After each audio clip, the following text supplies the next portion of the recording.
양제 젬보 조던 닝미자 오늘 몰음 젬보 나비아다 바크르 다릉암 산도 셔마도 돈바 더제잔 라젬저로 오늘 전러워저니 장감산 야워드 기젬로 열란 니네 번소 장라 소란데 공저 도반 버르 신지로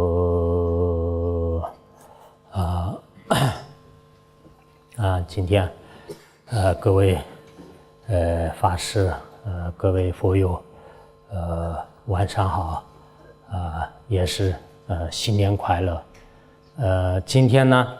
是一个特殊的日子也是这个兔年了就新的一年的第一天我想我们大家集聚在这样非常美丽的这个厦门的这个岛屿上呢我个人而言心里很开心因为我8年前吧就曾经在8年前的话呢在这个厦门这里呢待过半年的时间在我自己的印象当中呢应该就是留下了非常这个就是深刻的一幕当时我翻译了释迦牟尼佛的光传近40万字的这个一本书呢就是在这里这个完成的还有呢就是弥陀教引的前面部分和藏密文达录就是也是在这里完成的所以我本人的这个一生的这个经历当中来讲呢有一种很美好的这个回忆就是今天呢就是又到了这里跟这个许多的这个法师还有这个一些知识分子佛教徒呢就是进行这个交流那么交流的内容呢我们刚才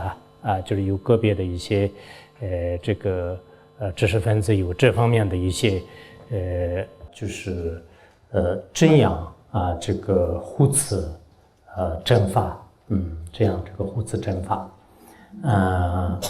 为什么这样讲呢我想现在在座的很多的这个佛教徒如今呢非常关心这个弘扬正法和护持正法其实这个护持正法就是这个方法相当多因此我们今天这个利用这个时间呢就是叙述一下我个人的一些看法就我个人的一些看法那么首先说我们的这个正法什么是正法呢就像释经论师所说的教法和这个正法就是那么所谓的教法呢就是这个三藏12部所谓的正法呢我们的信相续真正能升起佛陀所讲的慈悲与智慧那么真正的这个佛法呢就实际上是这两者那么这两者呢实际上真正的这个佛教的精华就佛教的精义所在那么这样的这个精义呢实际上对所有的人类乃至所有的众生呢应该说是一个如意宝一样就是这个佛教的这个教义呢就是如意宝一样的因此我们作为一个大乘佛教徒这个发过菩提心的人来讲呢一定要以自己的这个一切力量来这个维护护持正法，这是每个人呢应有的责任。那么这个佛陀的这种教法护持者呢，实际上就是说这个佛陀造就呢，就是在那个一些这个经典当中就是也是已经说过比如说以前唐僧所翻译的这个佛逆涅槃诸法经这里面呢已经讲了佛陀涅槃以后1000年这个左右呢佛教都会塑造各种的这个人物就是信持佛法的人当中有很多不如理如法者，后来呢也塑造了就是人们的诽谤不恭敬就是这现象。那么之后呢也会出现就是许多比丘比丘尼这个如理如实的宣说佛教的这个真理，这样之后呢就是这个佛教呢就是再次这个加以这个兴盛。那么很多的国王大臣一些这个出家人和居士他们呢就是会这个护持佛法。那么这些护持佛法的菩萨呢，实际上这个前世呢就是对佛教就是有缘的，他们呢会利益这个很多的众生。所以如今我们对这个汉地而言呢，不仅是很多寺院的出家人呢，就是对这个护持与弘扬佛法方面呢就是起到非常大的作用。更重要的，在这个时代当中的话呢，各大城市里面应该说有相当多的这个居士就是如今起到特别大的这个作用这一点呢，我们在座的各位以后要想到这个释迦牟尼佛的这么好的一个佛法呢，对这个人类也好，乃至所有的众生呢的的确确是有着不可估量的这个利益。那么我们每一个人呢，应该有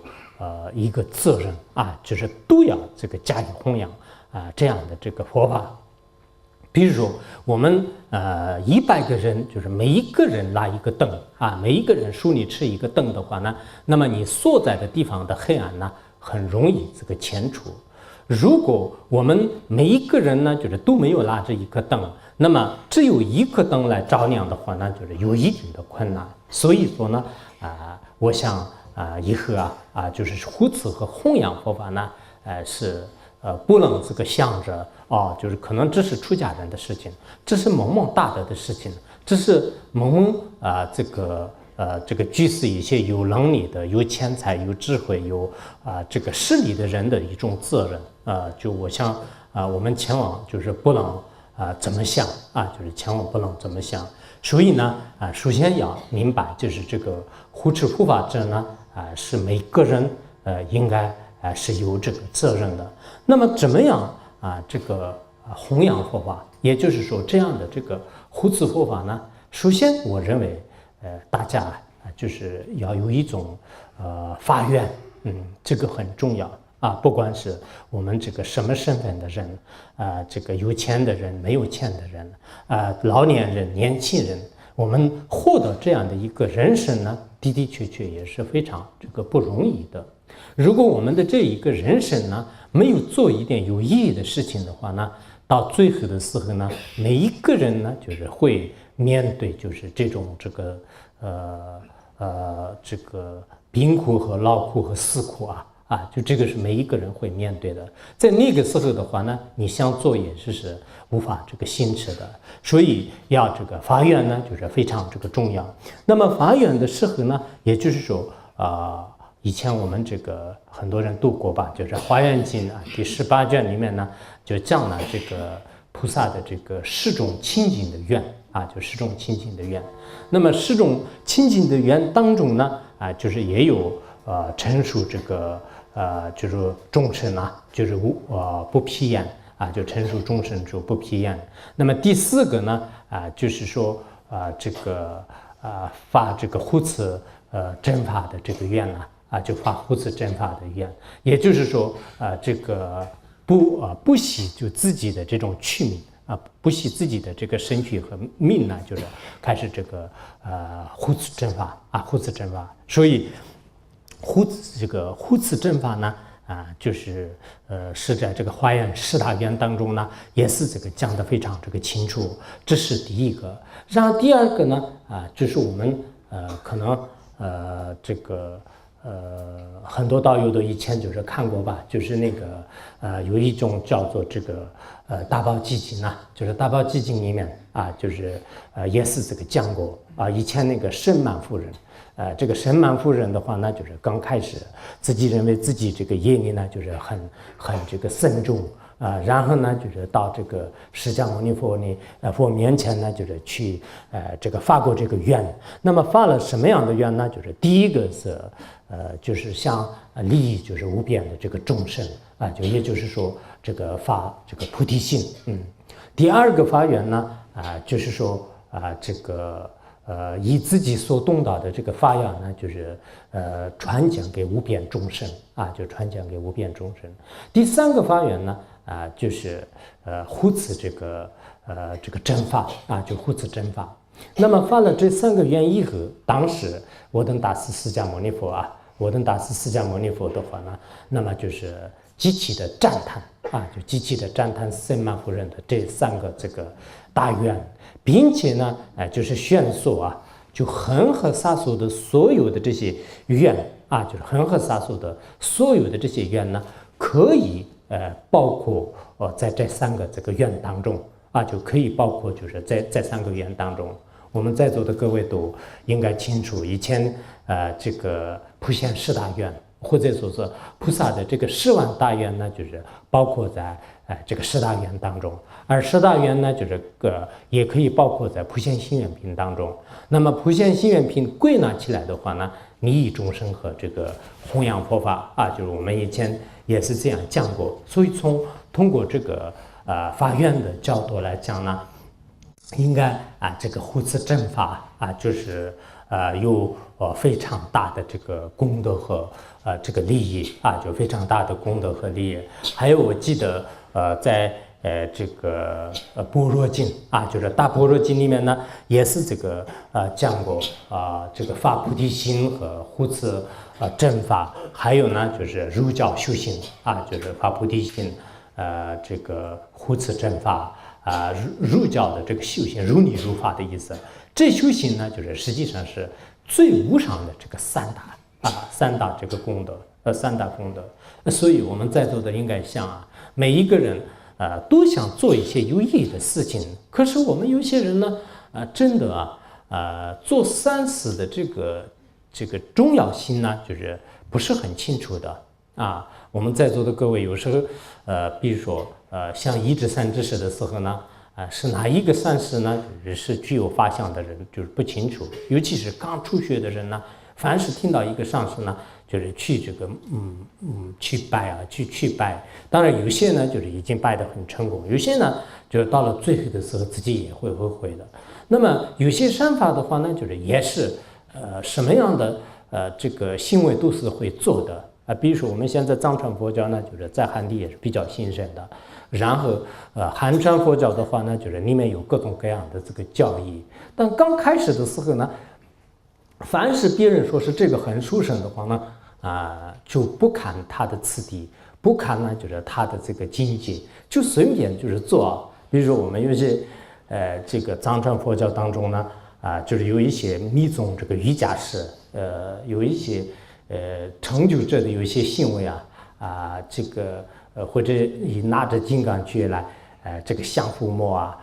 但是我们很多居士呢特别喜欢，就是一方面金刚诀是这个来护持自己或者是保护自己的这种佛法心寻境界的，这都是可以的。但是我看到很多居士这个照片里面呢，他自己都是装着金刚戒，就是拉着一个那个金刚诀，自己认为是自己是金刚戒就尿呀披露的，就然后拍照片呢，就是也有这样的。其实你自己这样装一装，像个焚炉香呢，也不一定是真正变成金刚诀。还有一些人呢，就是比如说藏地有一些天藏寺就是他们的喜欢就是人的这个天理盖当中呢，就是做这个回供，然后自己也认为这是很好奇，就是马上把这个天理盖拿来，就是做一些事情啊，还有一些这个其他的有些这个，比如说密宗的一些特殊的一些行为的话呢，觉得有一种这个好奇心。当然这些也个别的行为呢，做的话也可以，但是最根本的是什么呢？刚才我们讲了啊，就般若经里面讲的，一个是发菩提心，还有一个是这个护持正法啊，护持正法，还有一个呢就是说这个什么就是这个如理修法啊，就如理修法，这三者呢就是非常非常的这个重要。因此我们这个在座的各位呢大多数都是应该是这个修行人。修行人的话呢，我们每个人呢就是把这个佛法就是当做自己的生命那样来加以这个护持就加以护持。那么护持的这个方法呢就非常多的非常多的。前一段时间我看了一部这个经就是这个经呢是好像那个法护，我还是发现应该是法护翻译的吧就是法护翻译的一个叫做海隐菩萨经引发明经就海隐菩萨经引发明经。它这个里面呢，就是讲了很多的这个护持佛法的这个方法。比如说首先呢就讲到了本来这个所谓的这个佛法呢，就是从了义深一点的角度来讲是无为法。但是如果有人把这样的这个无为法的境界用这个通俗易懂的方式来就是造成文字，或者呢就是给别人这个进行宣讲的过程当中，让人们呢就是已经这个了解的话呢，就是这也是护持佛法就是这也是护持佛法。或者呢就是自己就是在这个有缘的这个善知识面前听说之后呢，自己开始进行修持就进行修持，如理修持的话呢，这也是护持这个正法的。或者自己完全明白就是佛教的这个教义，并且呢就是安住在这样的境界当中的话呢，这也是这个护持佛法这些都是我想我们在座人都在做都在做。或者呢就围绕听法，围绕这个说法的因缘呢，就开始这个制作这个任何的这个随缘。或者你往这个方向呢就是迈一步，甚至呢就是一呼吸间就是兴趣专注这个佛法的教义的话呢，这也是这个护持佛法我当看到这些文字的时候呢说实在这个心里还是很激动有时候呢我们看到这些怎么说这个佛经里面的这些教义的时候呢就是应该觉得有一种安慰感就是我虽然修行很不好的，但是实际上我也是这个护持佛法因为多多少少也是自己呢就是经常也是去就思维一些这个佛教的意义可能我思维佛教的意义呢就是不了这个一瞬间，就是应该是可能几个小时就是这样也是有的我们这里的有个别的佛友就经常讲就是我虽然去专注，但是呢因为烦恼分别念特别严重就一直是无法专注无法看呢长期的无法看呢，就是这也是情有可原。作为我们凡夫人呢，不可能是每个人都是修行非常非常好的，但是我们多多少少哪怕是1分钟、10分钟、半个小时当中，你去专注专修这也是佛在这个经里面所说护持佛法并没有说这个他就是护持佛法的话，一定要你专注就像以前的一些这个禅师一样的，要专注多少个小时就是并没有这么说没有这么说。然后我想我们很多的这个居士佛友大家都为了听法、为了闻法方面呢，还是下功夫，就正在做事情做事情的话，实际上这些都是真正的这个护持佛法。那么这样这个护持佛法的话呢，就是有非常大的这个功德就是非常大的功德。这个经里面呢，就是也说了，就是说是这个诸佛护持正法者若广这个成长必功德就是若广这个成长就是必功德。那么怎么这样的呢就是说这个十整数住一界中啊，施主宿主一界中，就是施主住在这个一界当中的话呢，也不就是缩尽其边际啊，就是也不能就是缩完他的功德。意思就是说，护持正法的这个功德，如果我们去这个千百万劫当中啊，去这个加以称赞，即使佛陀的这个智慧呢，就是通此这个了知，并且呢，就是各个世界的这个诸佛来宣扬的话呢，那么长的时间当中，最后呢，就是也是无法这个塑造这个它的边际就所以呢，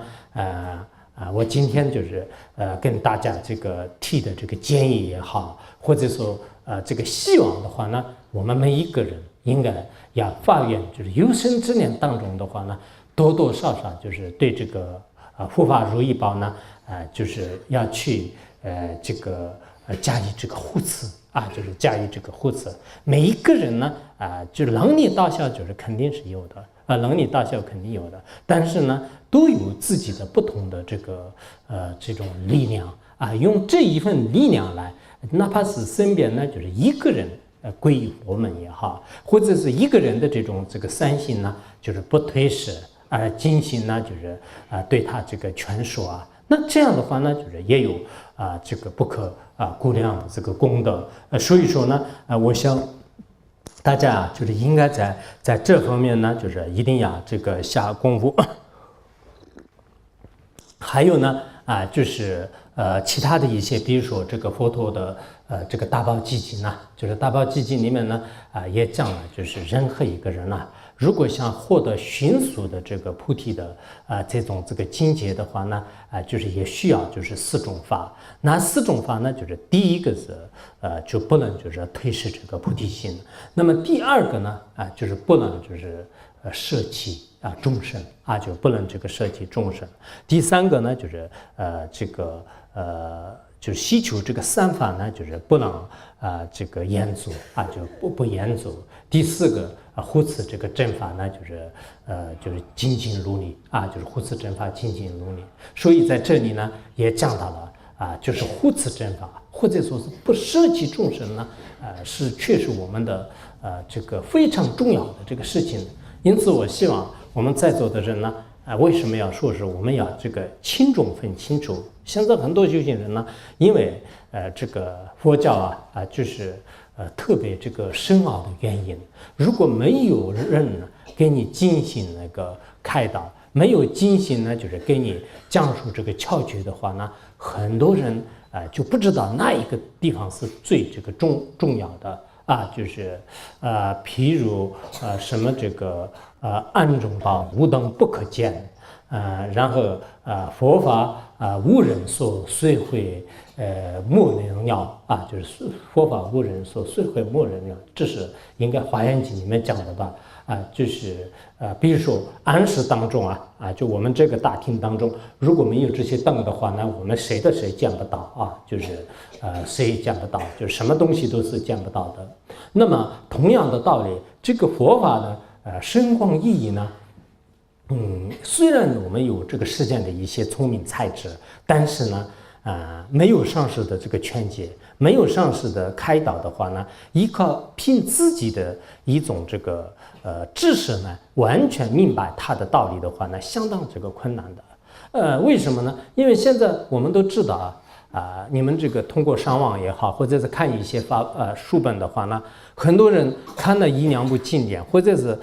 看了1、2句这个佛经论点里面的语言呢，开始这个肆无忌惮的就是诽谤这个佛教的教义。他根本不知道佛教里面有疗义不疗义或者说是一些迷义义趣等等特别这个深深的这个教言。所以说呢，我们现在在这个护持佛法的这个前提呢，就是大家要这个精进的努力的这个闻思修行闻思修行确实对我们当前来讲是非常这个重要的在汉地而言呢，就是有这么多的这个城市，每一个城市里面呢，人口都是不小这个就是几百万就是非常多的。可是这些人呢，每天都是我们都知道是这个忙碌于一些金钱忙碌一些这个生活的这个奢侈需求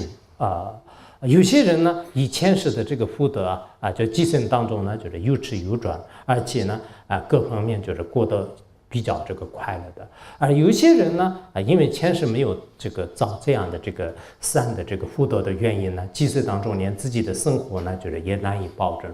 就难以保障。那么不管是怎么样呢，我们每个人呢，最后的话呢，都会面对这个死亡这个死亡和这些疾病的话呢，极其的这个恐怖在你再怎么样恐怖的话呢，就是最后肯定就是入这一条路就这个是我们在座的很多有智慧的人呢，就是会这个清楚的。在这种时候呢，我们知道就是真正的这个社会的唯一的这个救护社会的甘露妙药的话呢，就是说这个佛法就这样的这个佛法境界呢，有时候我们经常在想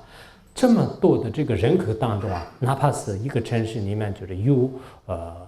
几百个人这个懂得佛法的话呢，肯定是对整个社会带来了就是很多的这种这个善的这个气氛就善的气氛。如果有善的气氛的话呢，就是我们的这个血性和恶性这种恶的这个气氛呢，就是越来越这个减少逐渐的话呢，就是整个这个世界就是也会这个增添一种这个就是和蔼就是和蔼的这种这个光。那么我们现在呢就是各个这个大城市里面的这些人们的话呢确实也吸求特别这种这个不说这个高速发展超速发展的一种这个方向。有时候从我们的物质的这种这个发展上看呢确实就是几年当中就是有翻天覆地的变化。但是这种变化呢对人类而言就是是好还是是坏很难说。也许我们的这个心理的这种这个道德也好，信仰也好，或者说这个趋势因果的这种这个信心呢，就是越来越弱化淡化那这样的一个社会呢，就是到底是这个向前进步呢，就是向后这个退步就这一点就是也绝对是值得这个人们这个需要三思。你看每个人呢，就是不管是过年过节也好，平时在这个街上就是有五花八门的这个产品每天都是去这个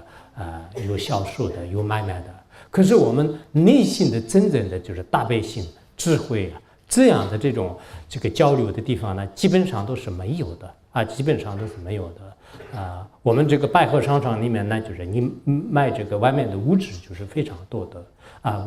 各种各样的产品都可以。可是我们内心的真正的这个愿一切众生的大悲心，了达一切万法的这种这个智慧这些呢就是确实是在这个任何一个商场、任何一个高级的这种宾馆里面也好，在哪里都是得不到的。可是我们人类呢，就是往往的是最欠缺的、最这个困惑的是什么呢？就是被无明烦恼笼罩自己的这种这个心逐渐的话呢，就是让人们的这个心理产生各种各样的这个痛苦、焦虑我们都知道，表面上看起来可能有钱的人就是特别幸福，没有钱的人呢就是很痛苦，就可能会这样想。但实际上，如果你不通达真正的这个一切真理的话呢，有钱的人呢就是也有他的这个非常大的这个压力痛苦就是还有这个担忧等等。然而没有钱的人的话呢，他也是跟不上生活，跟不上就是其他的这个人，也有就是不断的这种痛苦。如果我们心里面有一种宁静正我，或者说一种宽松宽容的这样的一种佛法里面所讲到的大悲跟大爱的这样的这种智悲双运的境界的话呢，即使你处于这个沦落到乞丐的状态的时候呢，也许就是过得极其这个快乐就是欢喜的一种这个生活。所以在这些问题上面呢我个人认为呢如今呢人类就是最需要的呢却是这个佛教的这种精神。我们不说佛教的这个浩如烟海的就是广大无边的这种这个高层次的境界这是佛教当中的一点一滴的，比如说做人的这个基本的一些人格的这个教育也好，或者说呢我们对看破世间的这个不要太执着的一份这种智慧也好，或者说我们自助少语啊，就是现在这个社会呢，就是疯狂般的就是往前迈步，往前呢就是奔波。那么这个时候呢，稍微就是缓慢，就是人类的这种生活的脚步的有一种方法的话呢，许许多多的人呢，就是从根本上获得了真实的一种喜悦。或者是放松感就放松感。所以我们在座的各位呢，在从生活上呢，就是我是这样认为的，按照佛教里面讲的一样，就是也不能就是过于的一些设置过于的一些这样呢，就是没有什么必要的。现在社会上人呢就是要买多少房子啊，要多少轿车啊，全部都是特别豪华、特别庄严了。这再怎么样庄严，也实际上确实也是享受不了。就是我们的人的身体呢，就是只有这么大，然后人的这种五根感官的话呢，就是也是仅此而已。他遇到了再好的这种无语路径的话呢，实际上就是也享受不了多少了。所以大家的这种生活呢，就是最好是用一种佛教观呢设置以佛教观呢设置的话呢，我想是人们都不会那么痛苦我不说三界轮回的整个痛苦，我们现在当前在城市里面的很多人类的这些焦虑和痛苦的话呢，就是不懂佛法的这种智慧，而导致了许许多多的不平衡的不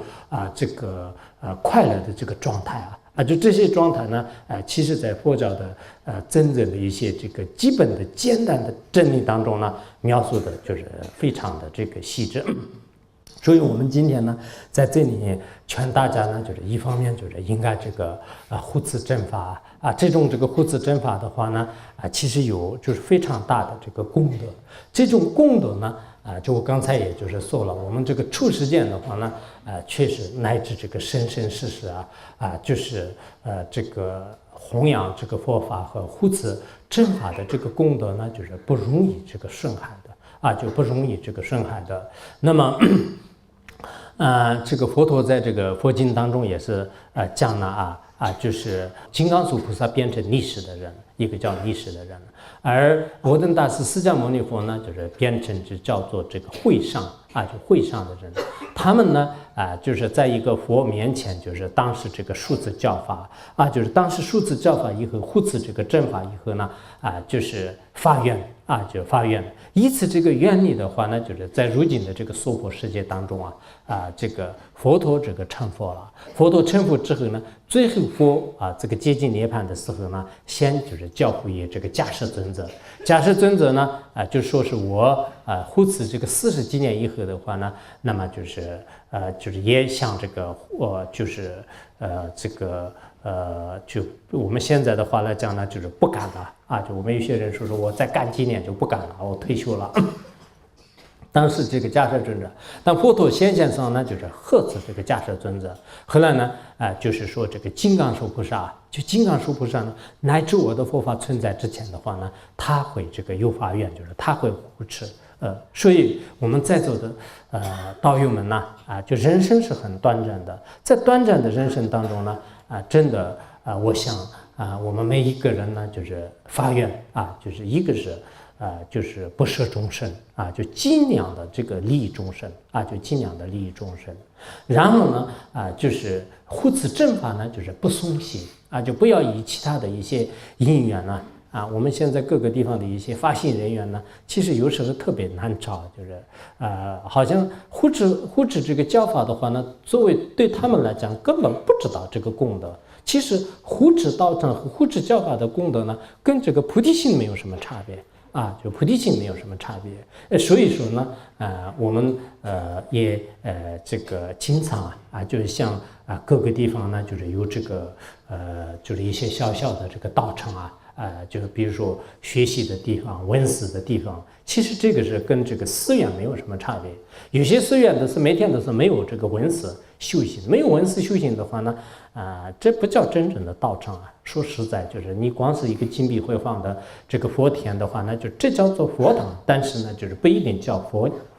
这个佛法存在的地方。佛法就是教法和正法，如果这个教法也不是，正法也不是的话呢，这是一个菩萨的像，就是这并不是称为是。我们现在这个藏地也好，汉地也好，有些法师呢，就是一辈子都是忙于这个建筑。忙于建筑是我们就是也赞叹，就是这个有功德，有没有功德呢？就是肯定有功德。但是呢，建一个寺院或者寺院最庄严呢，实际上里面没有文思修行的话呢，都不一定就是称为是真正的这个教法正法的这个道场。如果我们一个居士的这个家里啊，每天都是大家有共同学习的话呢，那么这就是这个佛法的这个道场啊，就佛法的道场。所以我经常看到一些我们这个如今呢，有一些居士的家里面呢，就是大家天天在共修。当共修的话呢，我就很高兴了。为什么呢？因为他们的这个比如说买房子的话呢，就是至少也是可能花这个好几十万。那么这几十万的话呢，光是我们用在这个生活上面的话呢，就是当然人们的价值观不同，可能很多人认为这是有益的，但是从长远来看的话呢，真的是这个弘扬佛法的道场的话呢，那么就是确实有非常大的这个功德啊，就非常大的功德。所以这是这个一个方面的。第二个方面呢，我们这个护持这样的这个正法的时候呢，不管是任何一个这个佛教徒刚开始的时候呢，可能有些人有邪见有限制很难以调化。但是你逐渐闻思以后呢，到了最后的时候，自己也是明白，我原来是非常的盲目。有时候自己回顾自己的一些经历的时候，自己也可能认为是我以前不懂事了，就是我提出的问题也是很可笑的，我当时的所作所为呢，就是太天真了，太幼稚了。可能会有这样的感觉，这说明呢，通过这个闻思，就真正是通达了佛教的一些这个教义。那么这样的这种这个懂这个佛教的教义呢，需要我们很多的这个佛友的各方面的这个协助和帮助。如果没有这样的话呢，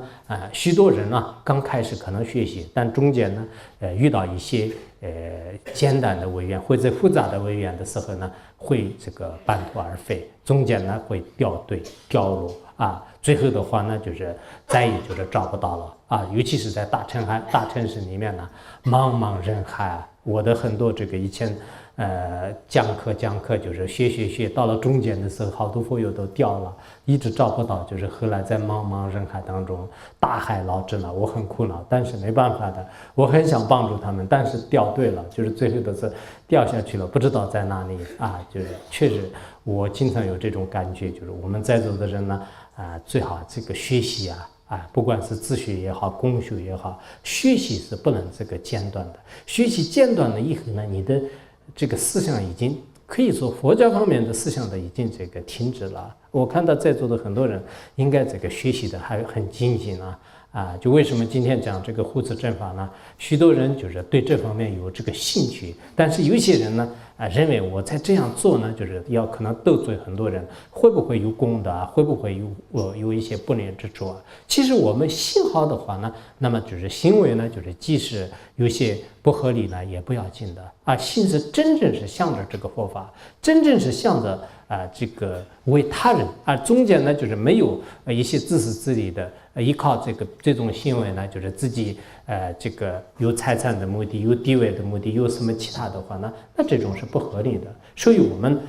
这个以后呢，就是一定要有这样的一种这个心态来这个护持。那么这个功德呢，就是非常非常的大，即使呢让别人就是哪怕是通到一个计算的功德也是真的是这个就是不可言说我前一段时间那个大藏经里面一个叫那个就是不可思议秘密大乘经就是不可思议秘密经那么不可思议秘密经呢，就是其实那个宝积经的这个里面的一品就是这是佛陀讲这个佛陀的深刻义的这个不可思议的这个功德。我把这个经呢，就是藏文和汉文就是进行对照进行对照的时候，里面就是看到有一个公案这个公案呢就是讲到了就是佛陀呢就是他说哪怕是这个1-2个偈颂的话呢对众生呢就是都有特别大的这个利益。他说，他想起了一个故事，就是曾经就是他的这个以前的一个有营地的时候呢，有意识就是他就变成了一个王子，叫做是聚会王子啊，就是具有智慧的那个聚会王子。那么聚会王子的时候呢，有一天就是晚上他做了一个梦啊，就是这个梦当中呢，就是有人给他讲了这个2个寄送。就是有人给他讲了这个2个寄送。那么2个寄送呢，第一个寄送是讲的这个世间财宝俱涣散，王冠岁火贼盗粪就世间聚宝俱涣散，王冠岁火贼就是盗贼的贼，就是贼盗这个粪。然后呢嘱咐这个多问什么妙财就妙法财就妙法嘱咐多闻的妙法财，多句子中就是多句子界呢就是不释怀不悔释，还有呢就是常不放逸当，就是后面的那个寄送我一下子背不到忘了这2个寄送呢，就是当时就是听到就是他在梦中听到这2个寄送，梦中听到这2个寄送以后呢就非常就欢喜当中呢，就是醒过来了。醒过来了以后呢，就是他把这个寄送就是拿来，然后给这个他的父王王后就跟他们就是说我就梦中获得了财宝。他们刚开始的时候有点不解，就是什么意思就是你作为一个王子，就是获得什么财宝？后来呢，就是他把这个梦中的这2个寄送呢，就是给这些这个国王眷属的这大家都讲了以后的话呢，就是当时有8000个人呢，就是获得了这个就是也就是说种下这个3根这个4万人的话呢，就是获得了这个天界的这个国位就获得天界的国位。那么这个寄送就是其实听起来很简单，只有2个寄送就只有2个寄送的这个功德呢佛陀会议的时候呢就说这个非常这个有意义的所以我们以后经常修持过程当中的第一个就是尽量的就是不损害众生，还有呢就尽量的去这个发菩提心就发菩提心。刚才这个寄送的大概的这个意思呢就是说我们这个世间当中的所有的财宝世间的这个金银财宝也好，各种各样的这些财富的话呢，其实到了最后的时候呢有这个国王盗贼还有这个地水火风的世间的灾难那么遇到这些灾难之后呢，就是全部都会涣散，全部都会这个灭尽的。世间的这些财产呢，我们大家都知道，就是待不住很长时间。而就听闻这个诸佛如来的妙法的这种财宝这种妙法的财宝的话呢，那么即使过了这个千百万劫当中的话呢，也不释怀就是他的这个功德，不释怀他的功德。所以我在想我们在座的人，哪怕是听那个1个寄送的这些功德的话呢，就是真的是这种财富呢，就是永远的是跟随自己。只不过我们有一些人呢，可能以前的是没有受过这方面的教育，没有受过这方面的教育呢，好像半信半疑就是有一种我可能今天就是获得了很多的人民币的话呢，我欢喜若狂我今天就是发财了，恭喜恭喜。而我今天就是听了一个什么经或者是听到这个寄送的这个传承的话呢，无所谓。好像我们在这个中学里面，就是老师给你黑板上就是写几个字一样的，就是但其实完全是不相同的。金子跟这个一般的这个铁块就完全是不相同的。那么我们听到这个佛教的这个教育的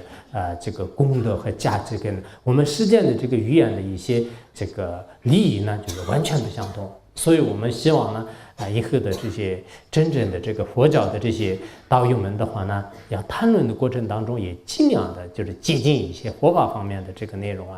佛法方面的人，然后自己在思维的过程当中呢，也尽量的就是试一些佛教方面的内容有些人呢，可能是现在这个身体就是处于一种怎么说就是矛盾的状态我经常遇到了一些这个既要学佛法，也要就是搞实践，在这个过程当中，自己的这个生活或者自己的行为呢，就是处于一种矛盾当中而这个特别苦恼的。比如说你不干活的话呢，就是好像自己的这个生活也好，你身边呢就是也有很多的这个人呢，就是依靠你就对他们呢应该要负责任。而你如果干下去的话呢，就是时间的许许多多的事情，按我们非常严格的这个修行的这个尺度来这个进行衡量的时候呢，就经常会违背这个教义在这个时候是怎么办呢？我想。如果有办法，当然是你这个如理如法的这个修行就是这样是这个很好。但如果暂时没有办法的话呢，有些人知道自己是忏悔，知道自己的这个做法呢，就是有些地方是有这个罪业的有罪业的。但在这个时候呢，你一边就是好好的这个忏悔，你一边呢就是自己也就尽量的就是比如说你在那个。就是暂时实在是你这个做不开的话呢，那么你这个身边的一些众生呢，看他们这个杀害看他们有一些痛苦的话呢，哪怕是在他们的耳边就是念一句观音心咒那这样的话呢，这也是一个作为我们这个佛教徒的有这个知惭知愧的一种这个行为。以这种这个行为呢，也实际上说明呢就是佛陀的这个教育学和不学呢，就是有很大的差别。你没有学没有修的话呢，连这个惭愧心都是没有就是的确是连一个惭愧心都是没有。你这样这个学了以后的话呢，你应该在这个蒙习上面呢，就是虽然就是做不到就是真正我的有时候这种想法我出家和不出家呢，就是这个。对我个人来讲是出家好还是不出家好？我经常有时候想我像这样心里产生各种分别念，这个就是有时候呢，就是也确实自己觉得像我这样的出家人士，这个对佛教就是不利，就是经常这个呵斥自己。但有时候想呢，我出家还是可以的。我如果没有出家的话呢，跟我同岁的我们这个藏地很多这个藏民的话呢，就是杀害过很多牦牛，就是我出了这以后的话呢，至少也是我没有杀过任何大牦牛，就是小牦牛也没有杀过就这个说错了我的刚才心里想是可能这个教下猜得出就是这些，但后来说错了不是你们认为是可能看不小牦牛就经常杀所以至少也是就是我自己觉得是从这个角度呢应该这个还算是这个可以的。那么你们在座的人呢也是这样的这个佛教的有些严格的修行来衡量的时候呢，可能每个都是不过关，就是自己每个人，尤其是修行比较好的人呢，他天天都是衡量自己的时候呢，就是自己觉得是很苦恼的。但实际上就确实学了以后呢，就是有很多方面呢就是自己有忏悔的机会，自己呢就是帮这个别人呢，就是帮助的一种这个责任感、使命感呢越来越强。这样一个，还有就是有些这个能力和力量呢，就是用在这个善法方面，就是进行这个回向等等，就是这也是我想我们这个在座的这个道友当中的话呢，就是也应该就是可以了解的，可以呢就是是这个知道的，就是这一点也是就是特别的重要。否则的话呢，我们这个所有的人就是这个出家，所有的人呢就是到这个寂静的山里面去世间法谁的就是不做的话呢，就这也是不现实的。但佛陀呢也是在有关的这个经典和论点当中有关的经典当中呢，就是也没有这么说我们的这个佛教呢并不是这个享乐主义，也不是呢就是是这个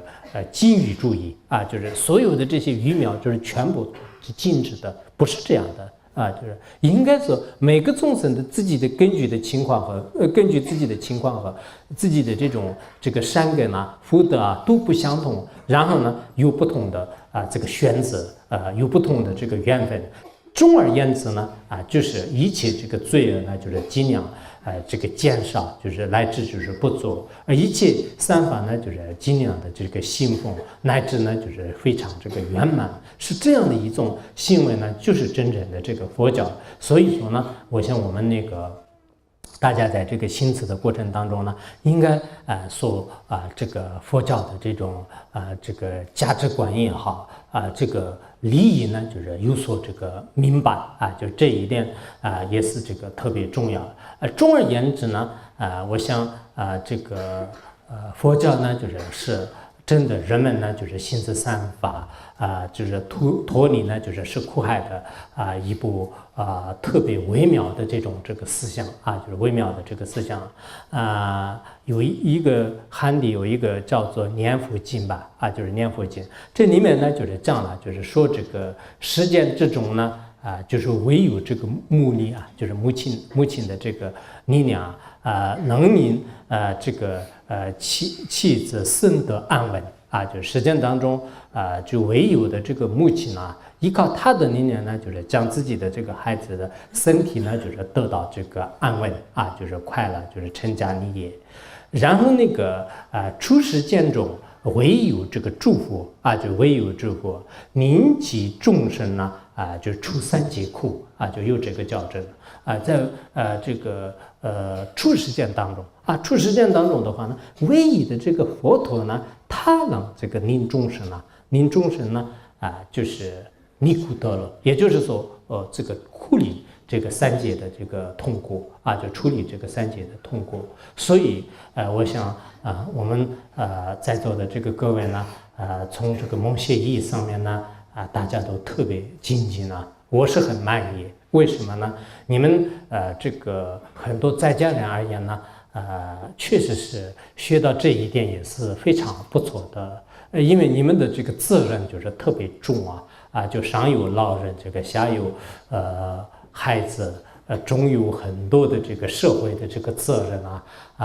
这个上上下下就是要处理很多。我们这个末法时代的人的本来呢就是精神的比较疲劳，在这个过程当中有这么大的这个压力，有这么这个竞争力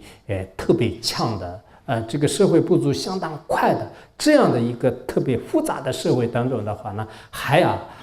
在这个进行这个学习，进行文思就每天的是不断的这个念诵我们有些这个在家居士的话呢，就是他的这个精进和一些信心的话呢，就是超过个别的一些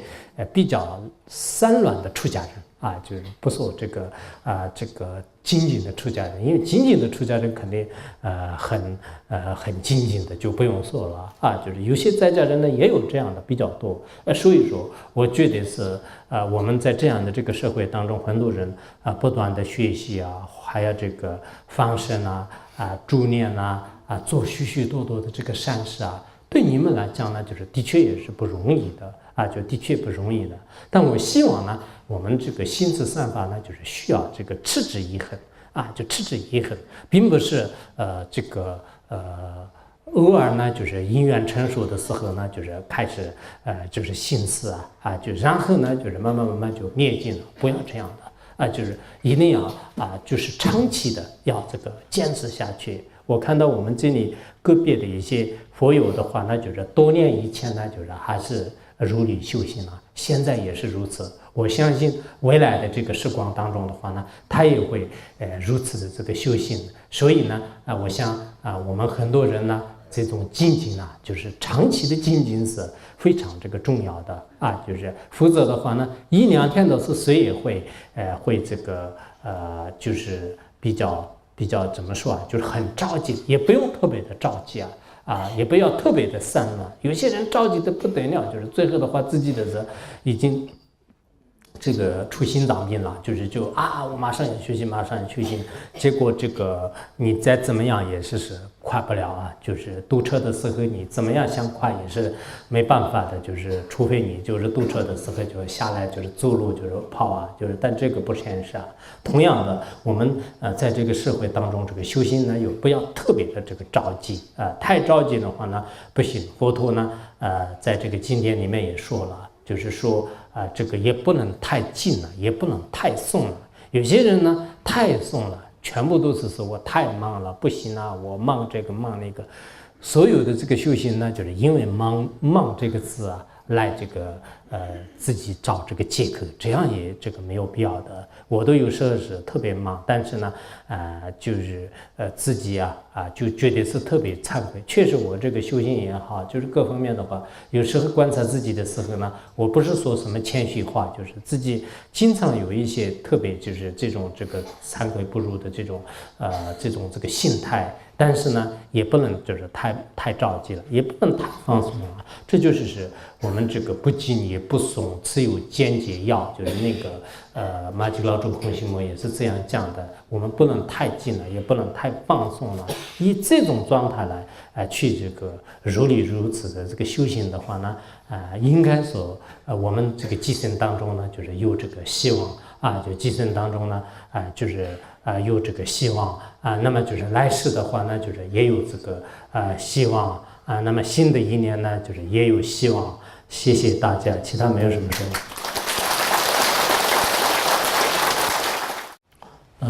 释迦牟尼佛的这个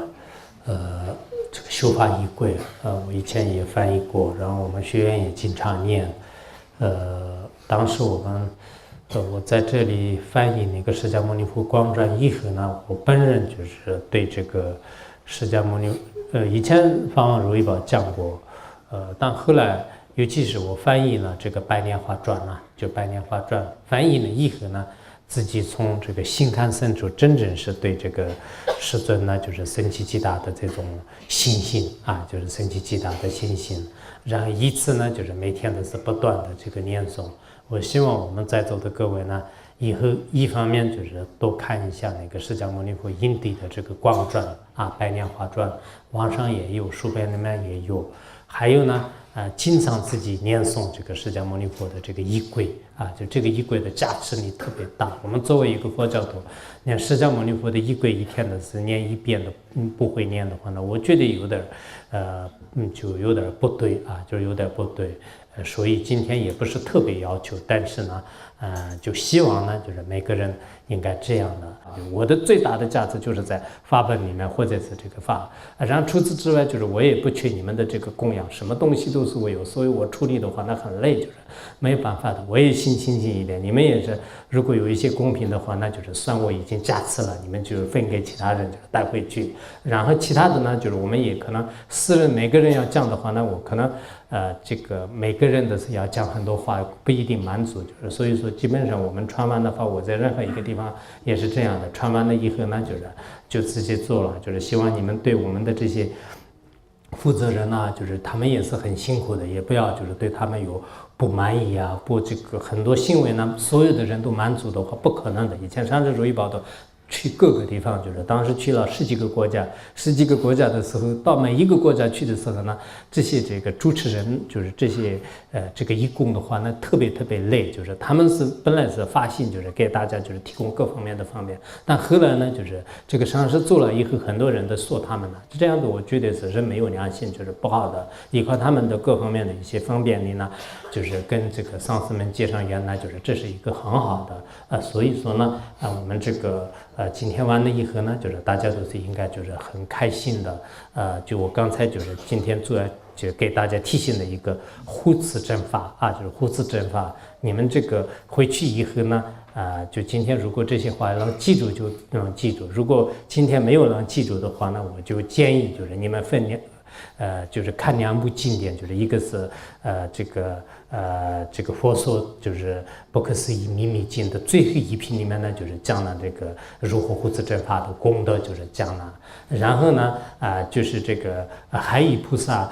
这个经义法门经当中呢，就是讲了这个也是这样护持正法的这些功德。所以我在看那个大藏经的一些韩文和藏文的时候呢，自己觉得。还是很有收获的。哎呀，有生之年当中，不管怎么样，还是尽你的这个护持。其实护持佛法也不是，我们原来所想的那么这个就是弘扬佛法、护持佛法是应该是很多高僧大德、很多这个上师活佛的事情。我一个小小的居士的，我一个小小的傻逼出家人，哪有这个能力？其实不用这么担心，每一个人有自己的一份每一个人自己能做到一点，也是有功德的。所以我只是。中间呢，就是稍微给大家提醒一下就是大家应该这个也是很有缘，就是确实我在那个厦门的话呢，这个还是就怎么说就是以前在这里待了这个4个月的是没有6个月，接近6个月，刚开始的时候任何人都没有这个见到。刚刚释迦牟尼佛的光传这个翻译完了以后呢，当时那个。这个遇到了几个居士，就是后来呢，就是我去那个厦门佛学院呐，还有那个尼宗佛学院呐，就是这些，然后呢，就后来就人就比较多了，我就离开了，然后就从离开厦门以后的话呢，里头的教研的后半部分的话，那就是也没有写好，后来到学院以后特别忙，所以就没有写好，所以在这里来讲呢，我还是就很感谢我们这个厦门的人。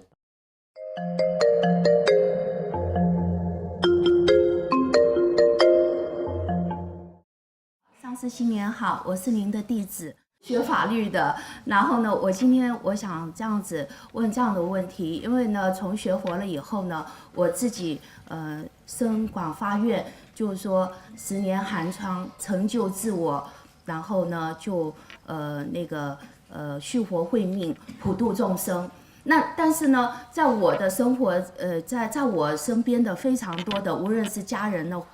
或者是我的同事，他们长期受到唯物主义的这种教研，就是说教育以后，他们是没有办法接受佛法的。这种随着岁月的流逝，他们的年龄越来越大。那我们呢，作为就是说我们学佛的人，就特别的心急，就想说如何的把他们领进佛门，请上师开示，谢谢。这样的，可能有些老年人学唯物主义当中呢，有个别人很难以可能教化。当时文革期间的这个汉地啊，就在各个地方做的这个思想教育特别深刻。这样的原因现在有一部分呢，就像我们有些佛教徒对释迦牟尼佛产生不可摧毁的一种信心一样的。他们对唯物主义呢有坚定不移的信心，这种人在临死之前呢，向他转过来的话呢，特别困难，尤其是以前有些红军呢，有些他们就根本不信啊。但也有一些的话呢，我前一段时间遇到了几个对中国特别有贡献的一些科学家，这些科学家呢，现在的是。直接从国务院呢给他们拨款了，在有生之年当中都每一年当中拨这个巨款，然后呢他们在这个国家级的世界级的获得了很多科学奖，但他们呢现在完全成了这个佛教徒啊，佛教徒，而且呢就认为在自己唯物论也好，以前在从事科学的工作当中的话呢，有很多的见解，现在想起来极其可笑。所以他们呢，在自己剩余的这种岁月呢，也是用在学习佛法和弘扬佛法上。所以说，可能我们不能一概而论，大家共同努力的话呢，其中极个别的有些人的因缘呢，也可以成熟。我是一个退休的初中教师，我听到其他地方有讲的说。一个在家就是帮助他人往生，会增加自己的罪恶。不知道这个应该没有，因为我们佛教里面呢，不管是怎么样，帮别人念佛助念，或者说行持善法做佛事呢，全部都是一方面增长自己的这种善根。行持善法呢，具有极大的功德，同时呢，对别人也会得到了真实的利益，没有理由呢，说障碍自己的寿命。因为现在农村嘛，他们家大老鼠很多，家里又都也是修行，就是说。后来老鼠呢越来越多，整个满屋子都是，毁坏了很多东西。我请问这样的问题应该怎么去解决？我们作为佛教徒呢，尽量的维护生命，就尽量的都通过各种办法了，不要伤害，杀害。不能伤害越聚越多。怎么办？越聚越多，以老鼠都当作小朋友公主。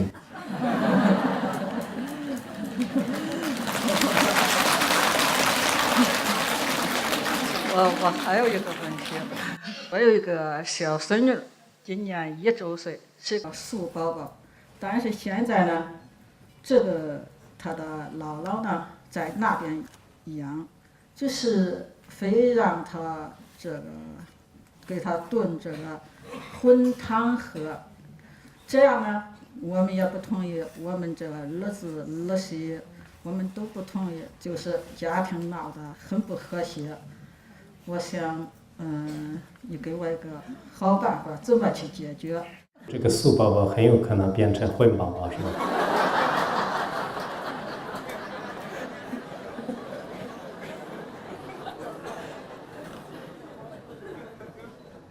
顶礼大安上师，我是来自美丽的江南城市南昌。今天那个就是我们也是特别高兴能见到上师。上师8年前来到美丽的厦门，就是当时是翻译《释真广论》，《释真广传》。那么今天8年之后呢，今天我们再次相聚，就是堪布林呢又给我们这些弟子们呢传了《释真广传》的传承。那么请问堪布什么时候能给我们4众弟子呢撰讲《释真广传》？我们也劝请堪布能够尽早为我们撰讲这部论点。传讲，撰讲嘛，转讲啊。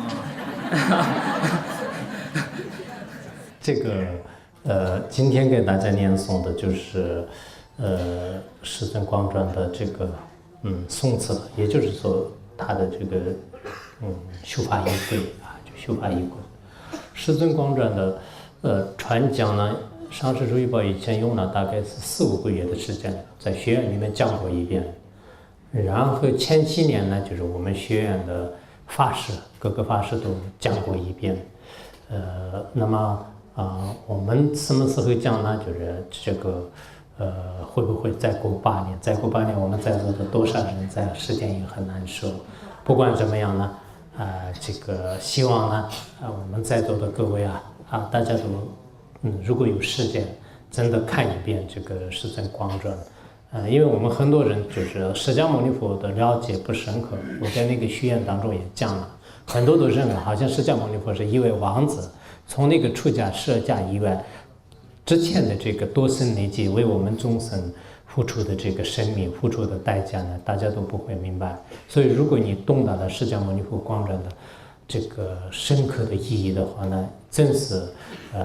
对这个佛法会产生这个信心的。所以我刚才说我为什么是对厦门有很深刻的影响。当时我翻译的过程当中呢，我也默默的可能就是流下了很多信心的泪水，所以对我的一生来讲是很有价值的。在整个我在这里待半年的时间当中，我只去了一趟这个鼓浪屿，然后就是这个附近的寺院呢，要接近离开的时候是去了两趟，就是除此之外全部都是一边治病一边呢就是翻译。但翻译的过程当中，对我来讲自己真正是从这个骨髓里面对这个释真就是升起特别强烈的这个信心。所以我建议呢，大家这个尤其是你们厦门人呢，就是更要这个看这个释真广传，因为在这里就是圆满的，其他的这来自各个地方的话呢，也是同样这个阅读有价值。谢谢。阿弥陀佛。上次我这边就是问一个关于那个施食的这个因为我是一个居士，我是在出生福建，然后是武夷山脉的，出生的武夷山脉就是闽北这边。因为我有做过一些施食，包括一些这个同修也有做过施食。这里恳请上师能够传承一下这个施食的这个仪轨，谢谢。施食的那个光的仪轨我今天没有带书，但是略的一些可以简单的金白节前阶段的因的如能的让上上节上梦上阶段能金马这个就能准备做就是就Umar na pame Umar na pame Umar na pame Umar na pame Umar 高的动作就是啊，他们当了被见到这了，他们就是不怎么做吧，也这是即将当的了，带了小，这是一个练习。好，谢谢上师。我还有一个问题，还有问一下上师啊，就是我父母是不在的哈，就是我讲就是说我能做什么就能把父母从这个恶道中救出来？谢谢上师。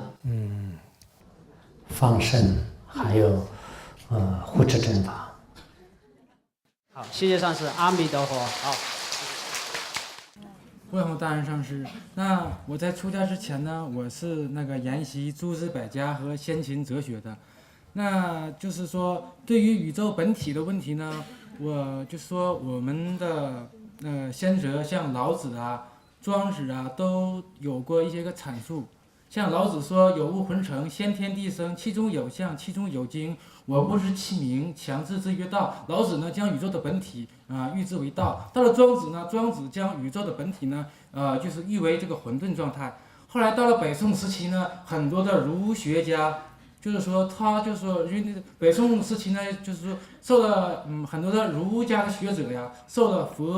佛教文化思想的影响。就是说，他们对于宇宙的本体呢，会有一个拓展。那我想请问，大人上师，就是说，这后来呢，现在呢，又有很多的这个高僧大德呀，对于这个太极图啊，还有无极图啊，还有这个老子、庄子他们的这个宇宙本体模式呢，都不予以承认，认为他们离佛家所说的这个宇宙本体呢，相差得太远太远。那我想请教一下大人上师，就是说，如果说我们像我国中国古代先哲，那他们的这宇宙本体，他们的所阐发的方式，离我们佛教所说的宇宙本体的空性，到底能有多远？他们这样的整个我们汉地的一些历史看不管是老子也好，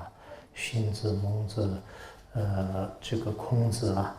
他们的有一些这个宇宙的认识和判断都不是很相同的。但我个人的认为呢，他们对宇宙真理的这个本源就描述的不是特别的这个细致。虽然像一些道教里面呢，像《道德经》当中这个讲的一些宇宙的道理的时候呢，玩法都是从这个空性当中想，空呢就是最后按住一种这个状态。实际上这个道理应该是比较这个深奥的就比较这个深奥的。但到了这个后来这个孔子的时候呢，孔子就是认为这个宇宙的整个外界世界呢，就是研究的不是很多的。孔子呢主要是对这个人的一些这个为人处事方面，基本当中的为人处事方面呢，就是讲的比较这个细致。而轮回和人的这个前世后世呢，就比较这个模糊的这个回答比如说有个弟子，他的一个弟子呢，就是问人死了以后怎么样他说这个生不知的话，那就是那么这个死怎么知道就是以这种方式来说。所以我们后来的一些学者呢，间接呢就是包括这个道教也好，这个孔子也好，他们呢就是都应该可以承认就是佛教的一些这个道理，但是他们呢就是没有直接的宣说，也没有直接的这个否认就没有直接的否认。所以关于这个像那个太极，还有一些这个儒教思想当中的对宇宙的一些看法呢，我觉得是也没有必要就是当今几个别人所说的那样就完全否认。完全否认的话，那恐怕是也有一定的困难，因为他们的有一些，比如说这个现在的这个算命倒卦，就是还有一些这个整个五行的这个一些这个运用方法方面的话呢，其实我们藏传佛教的这个《十轮金刚》里面的有一些道理是比较相似的，但完全就是建立吻合的话呢，也有一定的困难。所以说我们经常讲众生的这个业力呢，就是不可思议的，诸佛菩萨的化现呢，就是也是不可思议的。所以我们如果否定一个，或者说是要建立一个的话呢，必须要有一个潜心的研究，然后呢，就是可以才得出真实的结论。谢谢上师。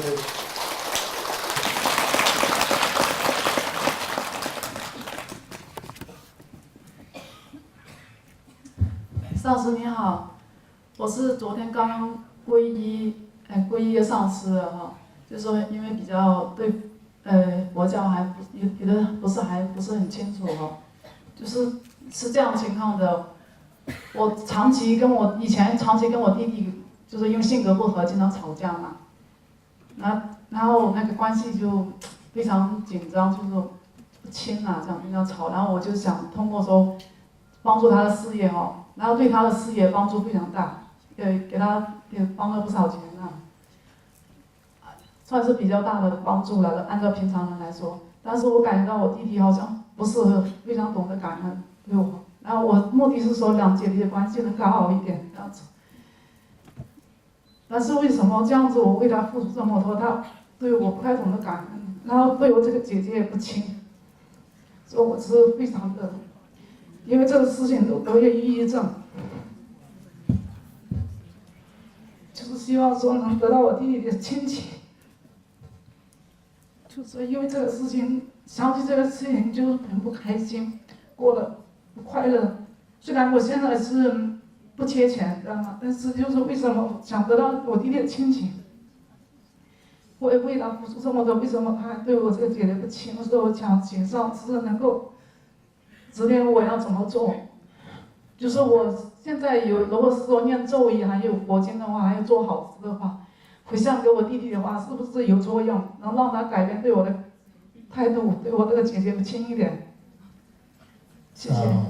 这样的，我们人与人之间的一些矛盾，或者说是甚至打架吵架啊，就这些都是有各种比较复杂的因缘，所以有些呢念咒语啊、念经啊、回向的话呢，也确实是有利的，确实有利的。但有些的话呢，可能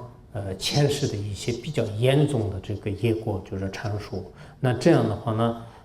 可能就是也不一定就是效果特别明显。但不管怎么样，我是这样想的，我们这个佛教里面呢，就是经常讲那个甘肃等流果和还有这个异熟果和增上果，讲这些因果的时候呢，深深感觉得到我们人与人之间互相矛盾或者互相不和，尤其是性格不合的话呢，互相谅解很重要的。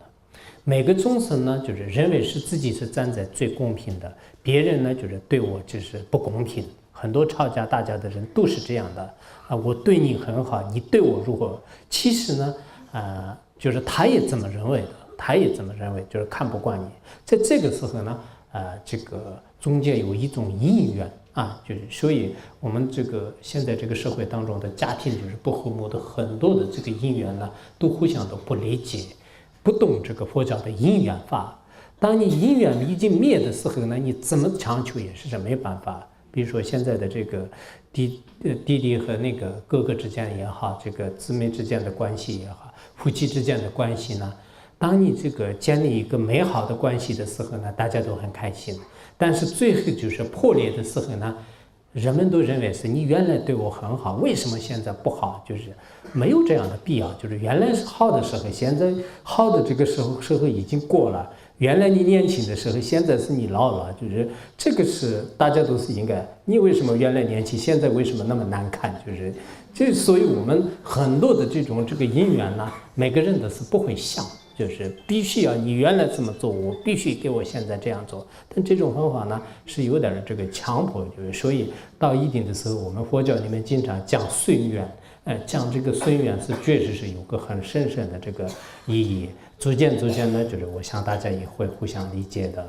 上次我如果做好事跟念佛经咒语回向给我弟弟的话，我弟弟会对我会亲一点吗？有是有利的，不知道程度多到就是看你的精进和发心。谢谢。顶礼大恩根本上师，顶礼各位法师，同时也感谢下面的一些大位提供这么好的条件。弟子有一个问题向上师请教，因为我是南昌来的那个菩提协会，那个助念小组那一块就是我管，因为弟子就是很忏悔，因为没有修行，也不知道怎么有抉择。因为那个助念的话，我也向了好多师父请教，他说你自己要没成就，你怎么去度别的众生？后来我有几次我也对心了想，就是想对象，这就是到外面行的这样，因为自己没有定力啊，确实是有影响。后来我想了想，这样还是不行，因为学佛是为了利益众生嘛，众生的痛苦也是我们的痛苦，众生的快乐，我们的快乐就是给众生。就是说弟子在这一方面也确实是有一点矛盾，想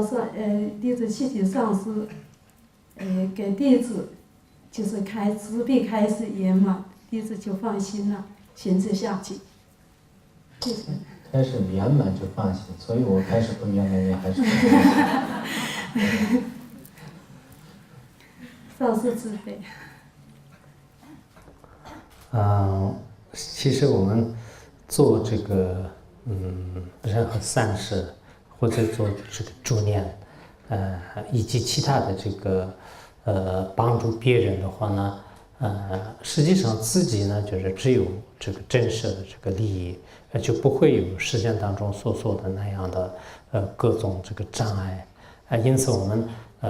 在各地这个要求这个助念这个是对社会来讲很有必要的。当一个人遇到困难，一个人遇到这个痛苦的时候呢，大家都去帮助他。那么就这个时候可能对这个佛教和对我们大家的这个集体的这种这个团队精神就可以现出来。为什么现在这个基督教还有其他的一些宗教的话呢，他们在这个社会当中就是受到了别人的这个认可？这个原因呢，就是他们有一种合作的精神。所以我们在座的这个佛教徒呢，以后不要天天的想着自己，如果自己有好处，自己有利益的话呢，去这个做；自己没有利益的时候呢，什么都不愿意。其实我们在这个实践当中学习这么多大乘佛法的时候呢，自己没有任何利益和这个渴望的条件下，还是被别人就是付出就没有条件的付出是最美好的。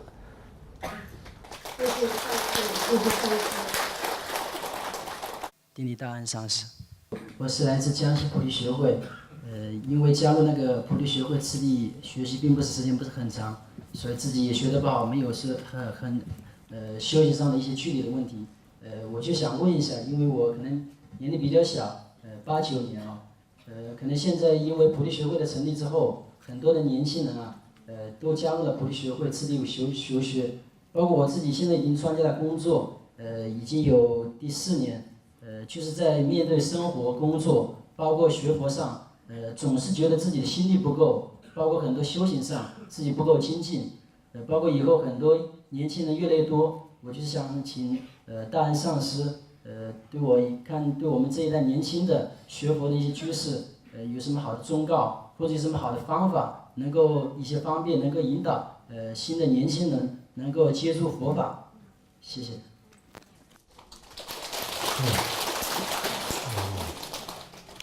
我们很羡慕你们年轻人那个学习，真的，我们在座的就今天让很多这个年轻人学佛的人就是越来越多，尤其是在知识分子当中呢也是越来越多。那么我觉得年轻人学习佛法呢，一个是要经常有政治正念。很重要。现在的这个社会特别乱，刚开始的时候可能自己想好好的成为一个佛教徒，也成为一个世间人，但是后来，就面对社会面对各种这个生活压力的时候呢，有些人的道心就是容易这个退失，再加上是年轻人的这个身体的这个风脉也比较旺盛的时候，外面的各种感受也是极其强烈。因为有些老年人呢，到了人老的时候不得不念佛了，就很多事情呢，就是没有什么兴趣了，就没办法了，而年轻人呢不是这样的，听得多、看得多、想得多啊，接触得多啊，就这样以后就是散乱的因特别多，在这个时候呢，要以真知正念来护持自己的这个善心，同时呢，该能面对的应该面对，就是在自己的生活、家庭，这些事情呢，有些年轻人学佛以后什么这个事情都不管，就这样是太过于的一种极端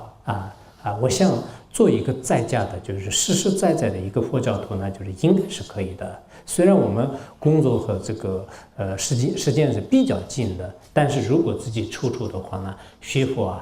就至少也是每天的时间当中就是空出一点，每个月每个礼拜当中呢就是空出一点。那这样是，如果真的就像鲁迅先生所说的那样，时间是从挤出来的，就像泡沫里面的水一样的，真的是这个自己有一个良好的这个习惯了。那这样的话呢，年轻人学佛是很多老年人来看的话呢，就是很羡慕的。你如果人老完了以后，已经变成糊里糊涂的时候呢，开始背诵经文就是有点困难的。我们那边有一个72岁的人开始背淫名，就是然后一边背诵的时候，这个牙齿都没有，就是只看着他红色的舌头在。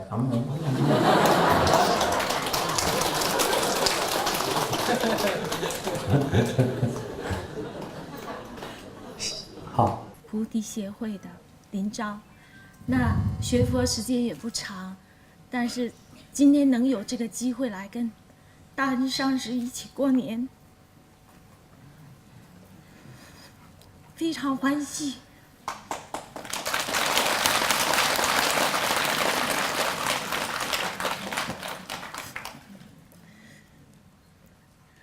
那弟子学习佛法呢，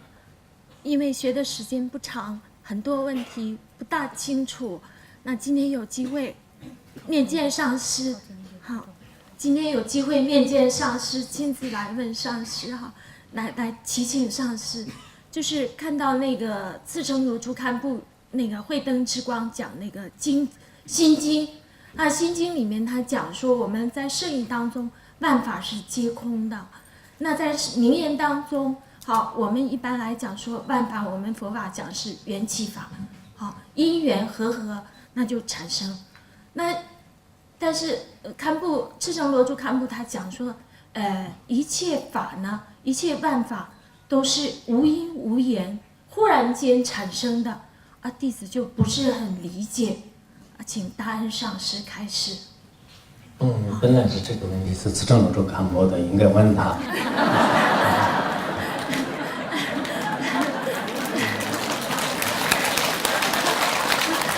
上师非常慈悲，我知道上师很慈悲，因为这个问题已经在我心中已经就是疑问了一段时间，然后也请教过，但是一直没有弄明白。这样的话，我当怎么代表他就给你回答。但我的理解呢，本来是万法在生意当中是空的，世俗当中呢就是因缘而生的。但这种因缘而生呢，就是有两种因缘而生。其实所谓的因缘而生呢，就像我们虚空当中虚空当中呢，就是这个云是在虚空的本体来讲是不存在的。但从我们的角度来看呢，就是好像云是存在的。实际上这个云呢，当然是有它的一个偶尔的显现的一种因缘，但是从虚空的本体来衡量的时候呢，确实它是忽然而产生的。不仅是这个万法的因缘，我们的烦恼障和所知障也可以讲那个第三转法轮的时候可以这么说。所以我们生意当中的这个法皆空的时候呢，那么生意什么都没有，那么世俗当中的法也是你真正观察的时候呢，一个都是没有，一个都没有的话呢，那现象怎么产生呢？实际上是忽然而产生的。这一点是依靠理证来进行观察推理的时候完全可以成立。感恩上师，非常感恩。对，还有两个。顶礼大恩上师，我是泉州菩提学会的陈秀白。我想问一下上师，就是说在临终助念的时候，就是说，不是上次有从学院请了一个念佛机吗？那就是说，在这个亡者这个24小时这个中阴身没离开的时候，就是说这个时间要怎么给他安排？是先念佛号，然后再给他念那个仪轨，还是这个就是说要怎么给他安排，对他更有利？这个根据情况吧，就是根据自己的这个方便。我们放生的时候也是这样的。我看到你们这边的大多数的人念放生仪轨还是很好。我希望你们也是按那个这个3496的这种文字，还有这个音调来念诵。因为这个是我长期观察以后，就是召集了很多的这个诸佛菩萨的名号和这个咒语，然后我们也通过各方面的这个观察，就是把这个音呢，就是念诵的音也是这样的，然后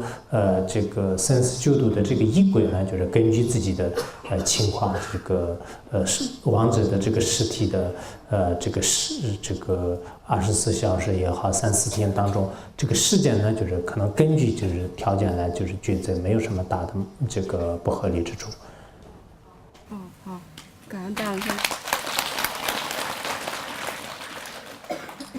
是不是最后一个？最后一个。哎呀，顶礼传承大恩上师，我来自南昌菩提学会，我是在入菩萨行论班。那么，因为我学的时间不长，我在念佛号的时候，经常会有一些分别念出来，然后我就会去观一下自己的心，就像入菩萨行论上讲的教言，就是心如狂象。我发现自己那个心啊，分分秒秒都在跳跃，很苦恼。然后后面我就在想，我在观为什么会有这么多分别念？然后我在想，这个分别念好像都是来源于我执和我所执。然后我想，是不是我精进的去学习，积资进账之后，然后就会这个分别念会相于法界。其实我心里也很明白，这些分别念可能也是因缘而生，因缘而灭。我就是不清楚，当我这个分别念升起的时候，我该持一种什么样的态度？怎样的话让自己学佛更专一，让佛法更如鱼自息？谢谢。